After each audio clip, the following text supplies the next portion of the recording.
Hallelujah. Adofo Unu ma ade nyina Angelina Boama Ministry. Mitaye program ba YouTube.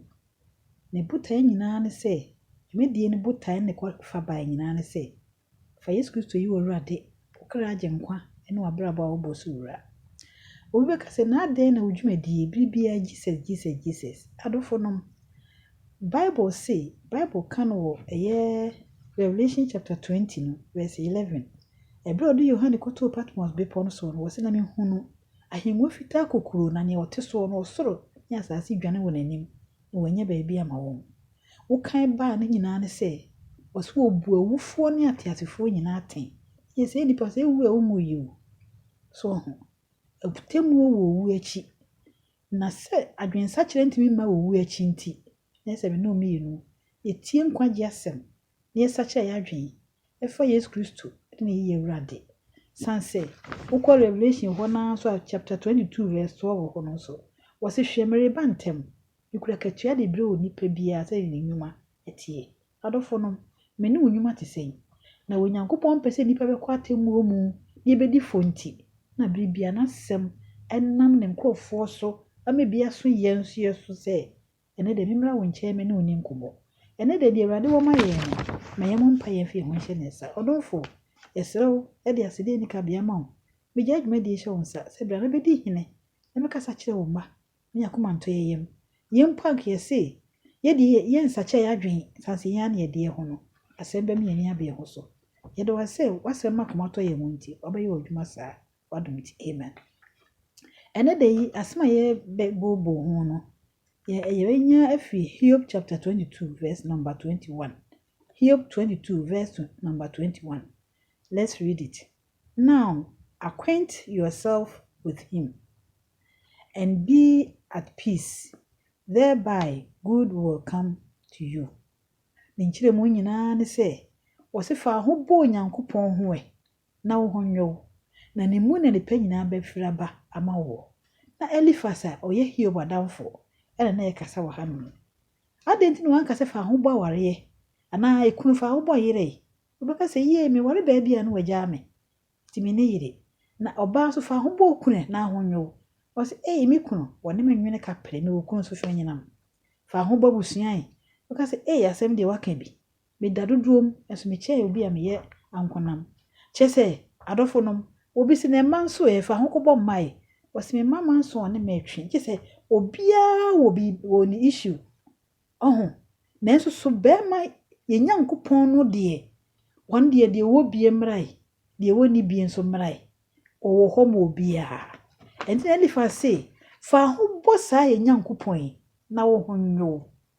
wo se ni mu nso na ni pa nyina be firaba asama wo eni adofo woni me ya adwen wasema ekoso ye ho fa ho bo Awurade adofo sese bre wiase ye wo no wiase Amerika asomo no asem di akire enya sem bia se wiase ekpera ko na wieye na bibia so wieye ba se de ne ekɔ school no a ye be makwan na obi yam hyehye no adentia ye be ye exams ni abobɔ de bia make di free to a na wonya ba bia gina yes wonya ade adofo ne wunue ka nyina ne se sa be men ne so faso echa abe be ma Yesu Kristo yi wodo ho bɔ no a bia be ka se o me de me ho bɔ madwuma no adwuma ye mfaso ma me me de me ho bɔ madamfo bi waboa me na mbisa se osama woda nkwa enna ma Kristo Yesu ene ye Nyankopon omu ye different person altogether no omu ye sononko obema wade obema ho adwo ene edi akire so wokra na ti wo mo no benya tena bia a wonko amanehunu kuromu me yankenka asem bi owo Isaiah 27 Isaiah chapter number 27 verse number 5 wo se agese wudwane betoa me na woni me di na somdwe sem wo se asomdwe sem na woni me enie ise wudwane betoa me nua dofo se woni nam wiase na wo amfa ho ammo Kristo a woni nam se wastisa kokɔ a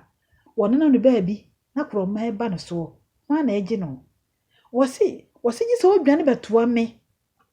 na woni me di asomdwe sem na asomdwe sem ara ena ni me nie adofo upa asomdwe upa so otena sikoma wonsuro musuo na gye sɛ wohwɛ Yesu akyiri kwan ene nkwagye asɛm na aba me no nkyɛn yi o also okenkan Isaiah chapter number 26 one na verse number 3 no wo say dwane betoa me na wo say na wodwane den Isaiah chapter 26 verse number 3 wo say de na dwane tim wo so no obekura no asomdwe a edi mu de na dwane tim wo Awurade so no obekura na asomdwe edi mu efiri se wo so na wode ne ho eto ni adofo Bible say nhyira no oman a wonyankopɔn ne asafo Awurade adofo nom enye ho kufuo bebre na mpanifo so ye saa yakugya wo meni adofo momia hwehwe Yesu akyiri kwan ebi aka so Yesu dem de ne ye den wo wo kokobɔ no a anyway enyina ha enkwa ha adofo nom ebeboa wo se se obi akora wo futufo a wo ye ade na wo hwe na beti mi maame eba mi papa eba mi maame ta ba school ha ti me ye ade anya oba obete enu nsu de obete pe oba ani ode be famra kwan so ti na wo hwe oho yi hwe obi ama hwe wo school wote wa de opea na wo ye awieye na okonya asem kakraka mini adofo wo se die wo dwane to awo no obekura na somdwe a edi mu efiri se ode ne ho ato Awurade so mini adofo Yesu Kristo ohwehwe wate bebi a wo bia bebi a nam bia enye ofitia na aba wiase da na me kirem se okenkan Genesis chapter 2 verse 7 na wo se Onyankopɔn de dotie na nwini onipa wo home nkwa home eguru onipa hwenem ena ma me ne wo ye okrate asefo enu nti wo mpese wo gyaye me ekwo se yimu ne wo pese na edi akire nti besa aba na nkyɛn menu adofo okra na ti mu no a ema wo ye sister abena sesi a me kase obo so bia sister wo me ho adenti a obo odin wati udin okra no wo mu oso obi gye mu a na dofo osu adenti a wo bisa ne se dada na se na da na wo so be ma ne me na ayi wunya mane onte na fe ade awre ho ye den abehye wo mu nipa wo ni di nkomo all of a sudden na fe ukasa ne ho enyi adenti a okra no a te se wo flask na refill shemu a oso wo de kokogu mu a wo de nsuhie gu mu a enyo na prekupa be wo se no flask na je wo nsema bo wo se po na refill ni nyina yam no ahwie gu wo de kokogu mebedwo wo de nsuhie gu mebedwo adenti a o se nipa wo ye te se memfa se empty tin bi eti enna mokra na wo mi ni mu no ena mi ye mu a ena mi ye somebody odofo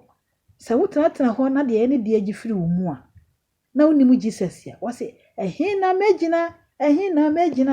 ene de akire no ehina megina na mi ni gina bia onanim wo se na se wo ti wo boni mu a na we ni gina bia onanim na se wo dwane to aye moja no a eno na ye wo boni on pata de odofo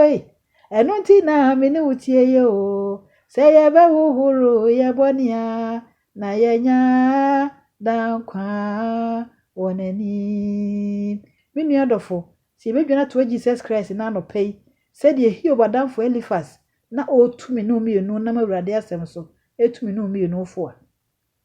kam no benya nkwagye e wo Jesus Christ mo adofo nom Awurade asem aba me no nkyɛn mayanka Isaiah chapter number 25 so enfanka yasem no Isaiah chapter 25 verse 4 we are reading from Holy Bible. For thou hast been a strength to the poor. For thou hast been a strength to the poor, a strength to the needy in his distress, a refuge from a storm, a shadow from the heat, when the blast of the terrible ones is as a storm against the wall. Once asem no nyina wo de ba yimu ebo ne tofa wa se na waye aban a ye den ama moburuni aban a ye den ama ohiani na hohia mu ehum anu dwankobia ehum anu dwankobia ehuhuro mu enwunu na atirimodemfo home aye se ehum ne nsuo a eboro fasuo atirimodemfo wo se won home ayese hum ni nsu a eboro fasuo menu adofo Niema wo wiase o. Eno ti na ebinom dwane se wokope dwankɔhye bia. Ebinom di mirika ekɔ benkum, yekɔ nifa. Aden a okope be etu bi di ne ho ahyem. Nanso dwankɔhye bia ni ba biara. Obotai no ni Jesus. Jesus, onim ni ehia wo nyinara. Beme obeya ma o. Adofo mesi dwankɔhye bia ni ba biara. Na obotai no ni Jesus. Jesus, onim ni ehia wo nyinara. Beme ne obeya ma o. Enunti ye kom mano na to wo boase na hwanua onim ni ehia wo nyinara beme obeya ama wo meni adofo ebinim dwane to asa beme wangu anim ase ebinim de omo abrabo nyina hye ne nsa woye atu de won hyemu te sabofra ya wonu a ne bra nuro doctor sa omo nimdie no wasua wadwuma na kwa akiri no omo so wotoa bi efe ne incubator no de bofra na hyem sa wo de won sa pesa ka bofra na toa na abehunu na se nipa nyansa mu mpo otumi de bofra ne sie na kakra obayi na ma awofo no na bofra na ye kama nipa mpo na hwe bema Yesu ya wose ya woyo obirinkisi birim de woye kore mesi wonu obi mfa adwene nanso wonye mfumso da bema ebo nipa nanso yehunu brekro obi bo no ene yehunu brekro obo no ho adofo nom dwane beto no wate obajew amana yeyie do we ma odan kwa ene awieye adofo nom eda wo se nipa wu prekupe owu na chiatemu na se saa brere wani ti na wuni enidaso wo Kristo mu a ede na wo ye mefa Jesus na nne ye befa no saa brere wo fa no bi enye yie menu adofo enti na wo se sa wo temeni a empirimu akoma dane ya dombre dane ya nkwaje da menu adofo ya kan ye ya kirew onipa ba ye de adwensa kiresem na braw menu ye fa semi ya kwanantio ya kronkron na ya kronkron menu ye ya kan ye ya kirew onipa mesime nanti basa ya kronkron na ya kronkron ya kan ye ya kirew onipa adofonom hwada no hwe announcement China yare asi ho enipa dodo sie na awuo sensi a meka se minim ne oma akoduro nya ne de na mde ye mfato a kirew se ebetimi esi baabia adenti na ka dwedi bia kakraka etisi eho amanfo de dwo even America fo omuwo companies akese bebre de honuma ko na woya de ni wie a na atwere ho made in China eso de adwuma ne dia no oya America ni adenti a onim se wo de ko a adwumayefo ne nyene kese tase obetue kakra bi enutu e memre nyamfaso ti bebre de honuma ko honom wona ekotokọ amaya hodo so amaya hodo ombedi dwa wo de ko amankofo bebre yeyie na kaye de na saa dwade bia kakraka sei omai kakraka sei na yade bi se pie wo hwe ni pe wu adofonom mommo ban ye boban ye sidan doctors are ready esi ha ebe sei adofonom enunti ya boban minu adofo momenhwe Kristo akira kwan na betimi ato obi a ba bia wo na eto wo a Kristo ajew bibia betimi esi meni wodi nkomo ebetimi ba se bia na ya nhia biem na Kristo aba Kristo man so owu wo ho na ewuo no achi ade ehe na woko enti ehwe Kristo na de beto ye to yen si ye nipa ebetimi ato yen eno de there is no two ways about it ebetimi ato yen na se to yen ne koda na owu a aiso obi efa na kwa brochire bibia no I get ready ne niema wa hyehye wo nkra bia no wo kra o wasembi na obi kan obo se o tie na ebi enche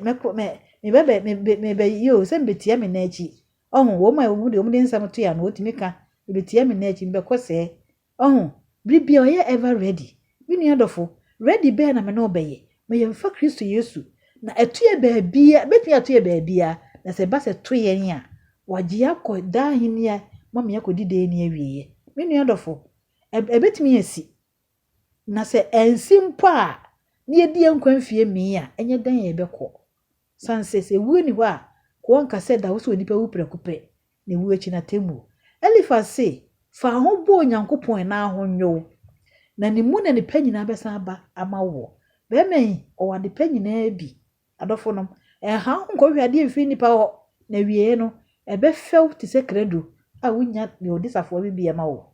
Na so be ma Yesu de woni ye bedi na sumdue so wo se asumdue mu ara na me na obedi. Me nua adofo wo pese otena sikom a ho badwo di a ene ene de ye mi ense so for Kristo. Ebi eno kwasora chensu na woni no. Ebi a meka na ya sori mu nyuma bebre so na woni no. Na eno ma menya kwanya mfro odiboye ni. Na mu akwanya ba ma me no se yenya yemi animra ye ho so na yempagye ense for Kristo ne de. Emfra koma abubuo mu. Emfa enwura ye kra mu. Na yemeye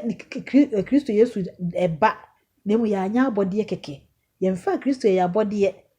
odan kasa fa nkyene ho na se nkyene ne aduane a woye ye mu a opon na aroma ne nyina achi na tasteless menu adofo se me no anhwe Yesu akira kwan a ede bie ne ye mu adepa bie mfi ye mu ma ebi akasa o metina somdwem mi wo we mi wo se eye na so na edi akire no okra be ko ma ne hunu kurum enu nti na Awurade na se mo bre me no bi no ene de se yentie ne yente